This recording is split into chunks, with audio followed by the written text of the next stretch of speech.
any payment of a professional fee, then you have to question whether it is falling under any category of withholding. Then after paying, then you also need to know how to account for that. You also need to know how to account for that withholding that you have paid. So apparently, hamjapata a practical one nikifanya for the withholding, but I will just go to review what I just paid yesterday for the withholding tax. Minus 10. 14 minus 10, this is 404. You log in. So if you go to your, if you go to the iTax page, then I hope as of now you have been interacting with the iTax page, which it shows the dashboard of sales and purchases. That one we are not interested with. We are interested in the withholding tax that we paid. So if you go to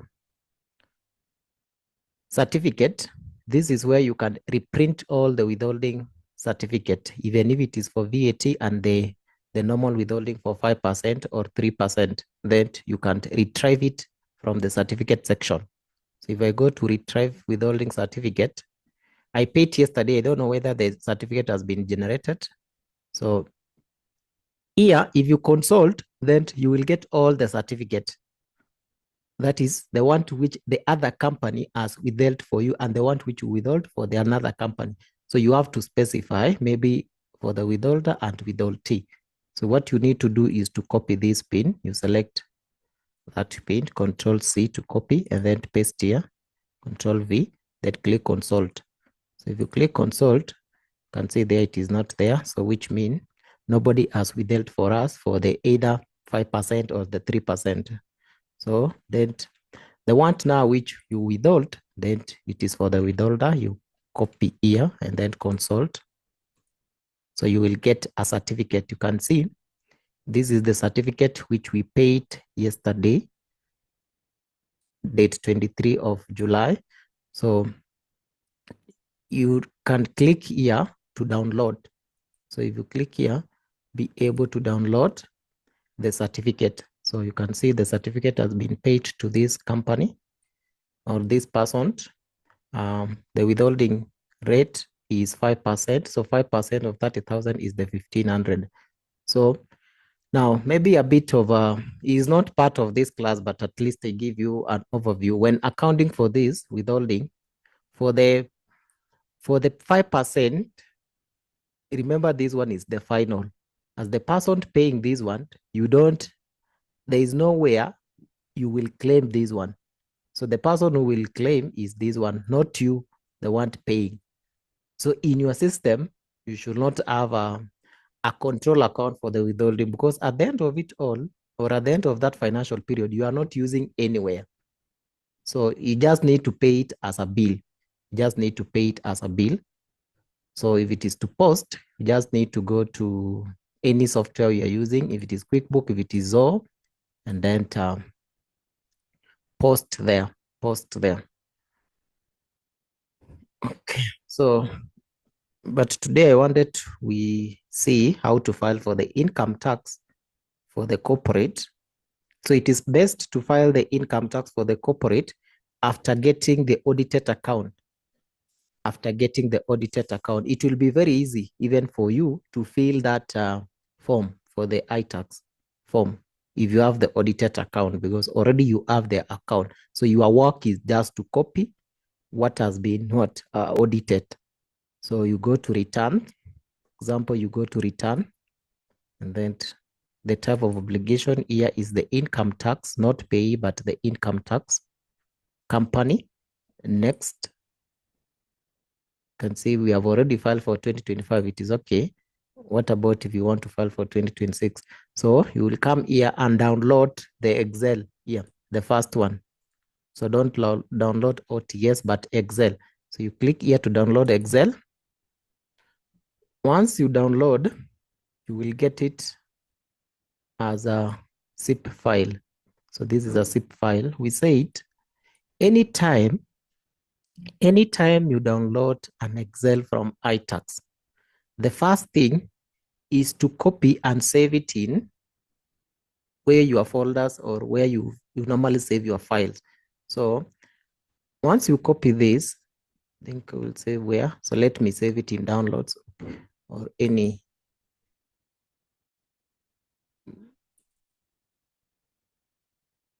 Okay, let me save it here. So I will save, paste, I will copy the download section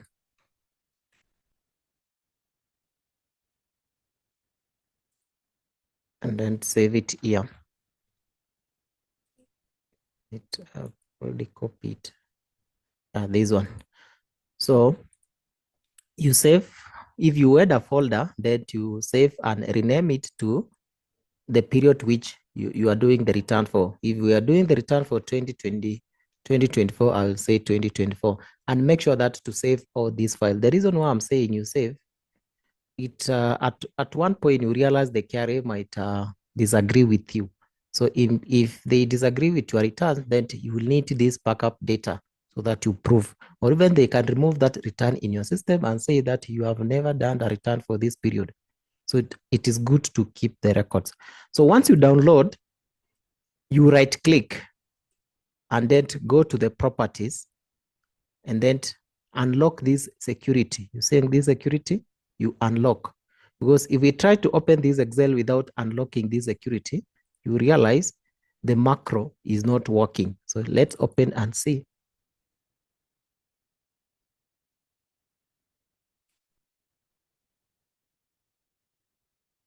So you can see here, kuna e macro. We have been told be careful. File from the internet can contain the virus. Unless you need to edit, it is safety to stay in a protected mode. So if I enable this, yes, I have enabled, but still the macro is not working. The macro is not working. If you go to the other side, the last section, which we normally validate, section N, you realize you cannot validate, cannot run the macro. So we need to enable the macro. So other people, they might have a different option of enabling the macro, but sometimes that one, it keep on to, like, it is not just by the click and it works. So it keep on, if you go this option, you might not get it working, but you might try that one, but I don't recommend that one. So you go to save as, then to browse.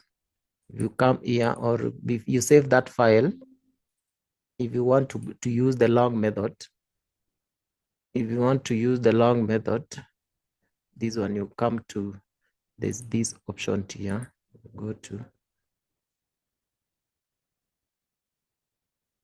there's an option here I'm not seeing for the macro, or manage the macro.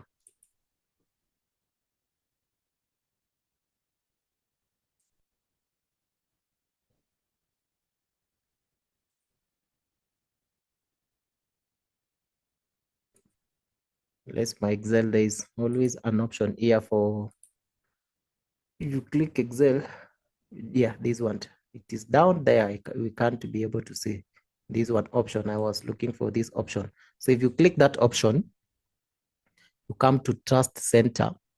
And then from the Trust Center, you can click this Trust Center setting.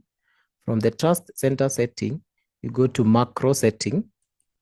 Then from the macro setting, you need to enable, but you can see it is already enabled. It is already enabled. So most of the time, these are the challenges which most accountants they face. Unapata mtu, you have changed a laptop, you have changed a computer, you're getting the same error. You have already enabled, you are getting the same error. So you can see it is already enabled, but we cannot validate. So the best option is to save that folder, right click, then go to properties, then unblock that security, click OK. So now you can't now comfortably open this Excel, and it will enable you for validation. If you opened any KRA form and you get this message, then it see that your Excel is working properly. So which you can enable to upload. So if you go up here, you can see we can validate. We can validate. So it is okay. Now, for the company, the first thing is we put the identification, the PIN of the company, the PIN of the company, and then it will ask you the return period or the return type original. The return period for the companies is not the same with the individual. The return period for the company is not the same with the individual. What will be the reason? Dennis, why is it that the company's return, we don't follow the government period, like government inaanza June to June. So even to the companies, they have their own accounting period. So we follow that accounting period, even though we are fighting for the deadline for the Kenya Revenue Authority, but that is not the deadline, but that is not the return period for the company. Each company has their own accounting period. So if you go to iTax, you can be able to know the accounting period for that company. How? You just need to go to the registration here. You can say amend the PIN, and then select the online form. You click next.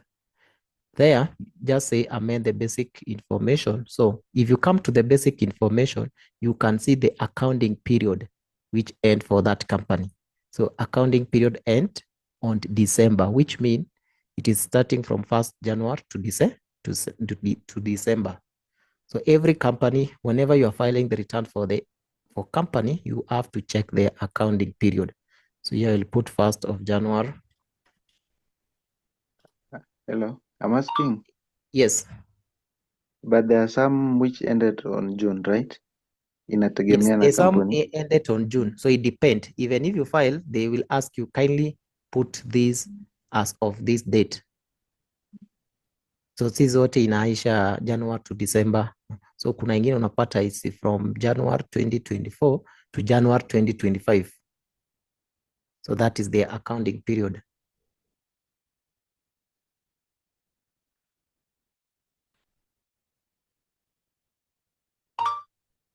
So it is not the same.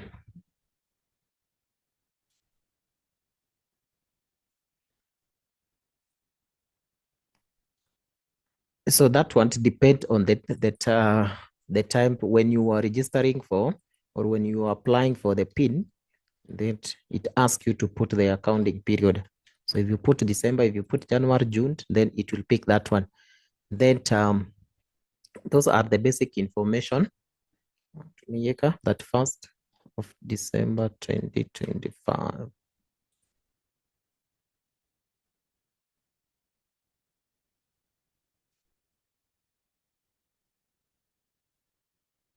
Is it think that is the future date? Oh, this one is the future date. So we do 2024. We're still in 2024.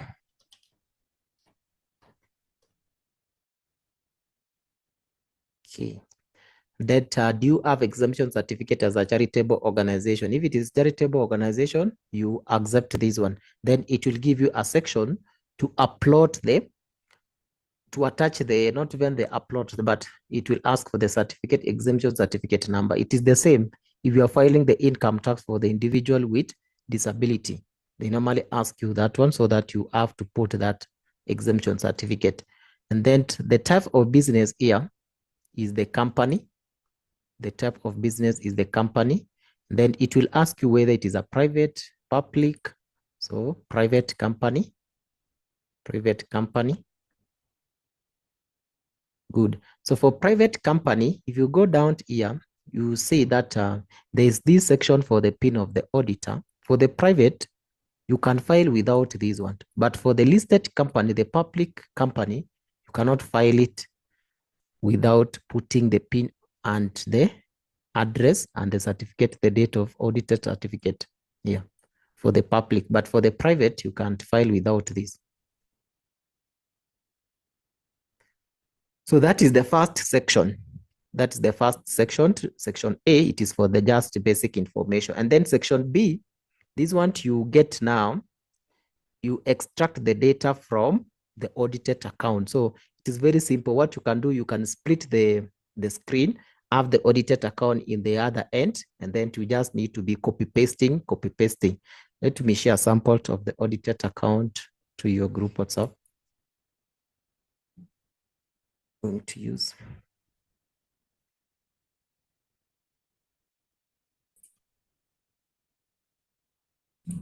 Okay, now we go to the next domain and registration. We don't have the specific expenditure written this one, then you can't, this one you just need to indicate in other expenses. Yes.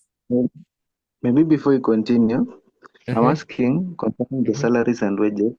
Yes. Is it the one which is in pay? Is it? Do you indicate the one which is in pay? Ama negani? Yeah, the one which is in the one which you have paid payee. So the one which you have paid payee is the one which you will put here as a salaries and wages. If you are for the casuals, then you can separate down here. You can say for the casual wages. Okay. Yes. But still, for the casual, they also have the implication. Like for the casual, you have to pay the special contribution for statutory deduction. They will not ask you whether you have filed payee, but they will ask you whether you have paid for the special contribution. But that one, they will not much dwell on that because KRA, they mostly want to check on where they can find additional assessment so that you can pay additional tax. But if it doesn't result in additional assessment, then they will not ask a lot of questions. So for the casuals, you can declare here if you are paid other salaries, but they will also need to consider some documentation. But so don't pay the directors a lot of money and then come and declare down here. Remember, for the directors, you have to declare, you can't pay it as a pay. If you are paying the director once in a while, then you also need to include in pay for that period of for that period you paid. Or you can't pay the director's fee. That is 30% of that amount. So most of the time, what the one which bring variance is the director's payment and the salaries. Most of the directors, they don't want to put in the payroll. Sure.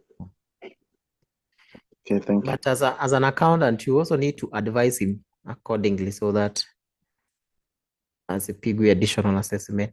So this one you will here. Now, for this one, if you declare expenses in other expenses, then you need to put these empty spaces 0. You cannot validate. It will not allow you to validate. So what you do, you put the other side, this other column or cells 0. Just need to copy and paste. I think this one you can paste. Yeah. Okay. Legal and professional fee. Also, this one we can see even it is small figure. So that one you can't, because we don't have the combined what in this Excel, but you can indicate here. So there is no implication of indicating expenditure here or putting up here. So they are all the same. They're all the same. But also for the professional fee, so long as you indicate the professional, you make sure that you pay to the withholding, because they will ask you, give us the withholding schedule and the receipt for that. That business entertainment also, you can even put here again. So for professional, the one also you are doing? Yes. Yes. For professional, it is 5%, right? Yes, it is the 5% of the gross amount. Even if that person, who is providing for the professional service having is a vertebral person, then you don't withhold from the net. You just withhold the total gross amount. The gross amount, yeah. Even then for you the declare. Yes, even for the contractual fee, you also take 5% of the gross. Okay.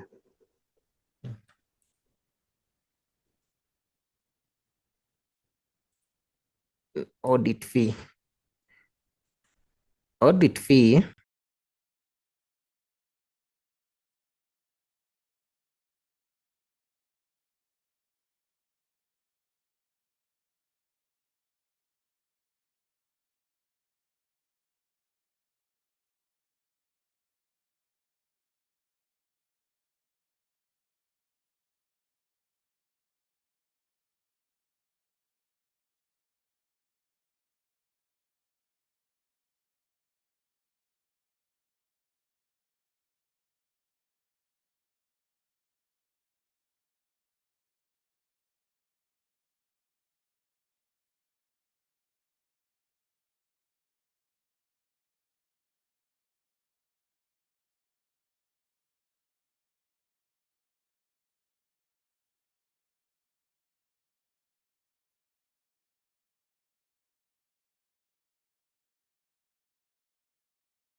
We were paying the VAT we were doing last week.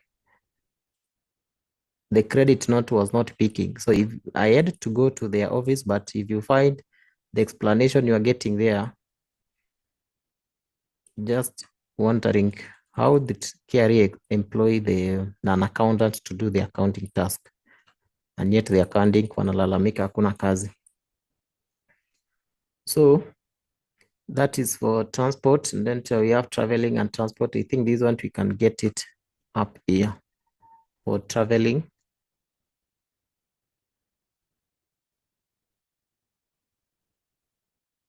As traveling. So if you say traveling, including the foreign travels, then they might ask you for a lot of. Maybe I'm asking, maybe that concerning that credit note, maybe yenye mulifanya last time. Yes. Oh, okay. On what circumstance do you raise a credit note? Or maybe when you want to correct something or what? For credit note, like maybe you have issued an invoice, Huh? but the customer say that I don't want this product. It's like not the entire product, but a specific one. Sure. You have to raise a credit note to cancel that that amount. So in Then filing there's the another. yeah, so when filing the VAT, then you'll have to include it in the next month to cancel that. The original one. Yeah. Because in my place of work, Yes. there's some clients maybe wanawatoleanga receipt the Mhm. ATR one, Mhm. then baadaye wanakuja kusema after nimetoa receipt wanakuja wananipea KRA pin yao, nishatoa hiyo nini invoice yenye iko na hiyo ATR yao. Understand? And so most of the time Uh-huh. there's a situation where maybe like kama before, kama alikuwa amekupea pin umetoa an invoice VAT customer with a pin, then that one doesn't have a problem. Raise a credit note with that pin again, then it will reflect automatically in your auto-populated section. So where there is a problem is find that you raise a invoice to the customer without a pin, then they will come back later and say, I don't want, you give me a credit note. And then you issue a credit note attaching the pin. It will be on your side, there is no problem, but on their side, there is a problem because they will get the credit note on their auto-populated and there is no invoice to match that credit note. Yeah. Sure. So when filing their VAT, it will not go through because they have an auto-populated credit note, but they don't have auto-populated invoice. It is under customers without PIN. Yeah. Sure. So in So such scenario, what? So when issuing the credit note, you have to be keen because it might bring a lot of inconsistency when doing the reconciliation. Okay. How Bank do charge. I get any credit note? Yes. Hiyo credit note na raisingi aje? Or na system, or how do I? Do it. No, it depends with the system. If you are, for example, for example, if you are using an eTeams, if you're using an eTeams online, that you can raise the credit note on the eTeams. But if you're using a system which has been integrated with the eTeams, then it will be, you can raise through that system and validate. But if you are using a system KRA to raise an eTeams, then I can show you that this is breadcrumb at 1, 2, 3.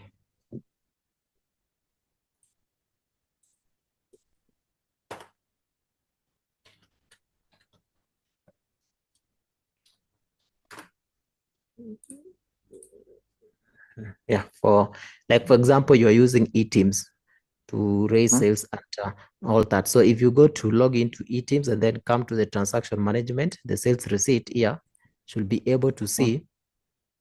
Maybe you can put in the the month of July, then such can be able to see the invoices which you have raised. Correct. Yes. So for this case, like I want to raise a credit note for this invoice, then I will not, if I click here, I will download, but if I click this invoice, then I can be able to raise a credit note. So if you click this one, you can see this is the section where you can raise a credit note. You can raise the partial credit note, which credit note full. Is, again, you need to take the precaution when using the eTeams. Once you raise a partial credit note, if that customer decides, now give me the full credit note, then you cannot raise it again. So it is good, you just need to raise the full credit note. If you're using eTeams, you just need to click here, credit, and raise the credit note. So and raise a new invoice to avoid the restriction if you want to raise a further credit note in future. So that's how you raise the credit note in the system with either eTeams or any accounting system. Unapata other accounting systems ziko integrated. Once you raise that one, itakuwa populated or itakuwa pushed to the eTeam section. Okay. Awesome. And then maybe awesome.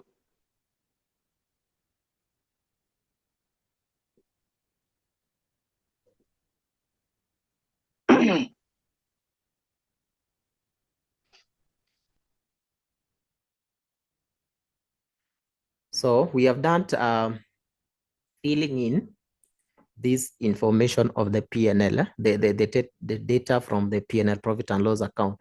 So your profit, which you are getting it from this KRA page, should be the same with what you have. You can see this is our profit, 463,823, which should be the same with what we have it in our P&L here. So you can see it is the same. It is the same. So that is it for that section. Then now you need to go to the section C, which is for the balance sheet. So section C is for the balance sheet, which also you need to go to the balance sheet in your audited account. I think that is the cash flow. This is balance sheet. So in your P&L, it is very easy.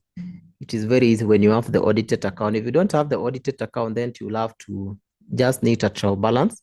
From there, you can fill also this one. So receivable, it is under the current assets.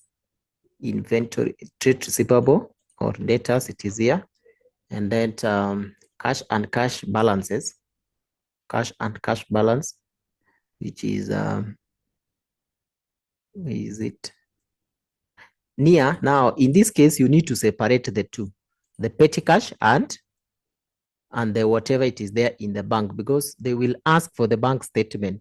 So if you check this note, there is a working in note 4, which we can be able to know what was the exact cash in the bank and what was there in the petty cash. So I think if you go to that note, you can be able to know the value of exact for cash. Yes, this one for cash, this one, and the other one is for M-Pesa. So you need to put it this as per the bank statement. So you need to have the bank statement. And then to the cash, the other cash is that one. So it will account that. Now, that was cash. Another element is other current asset. These other current assets, maybe the other current assets is it can be the prepayments, it can be the withholdings. Like for example, you have a withholding which you have not claimed, even if you are claiming in this financial period, but remember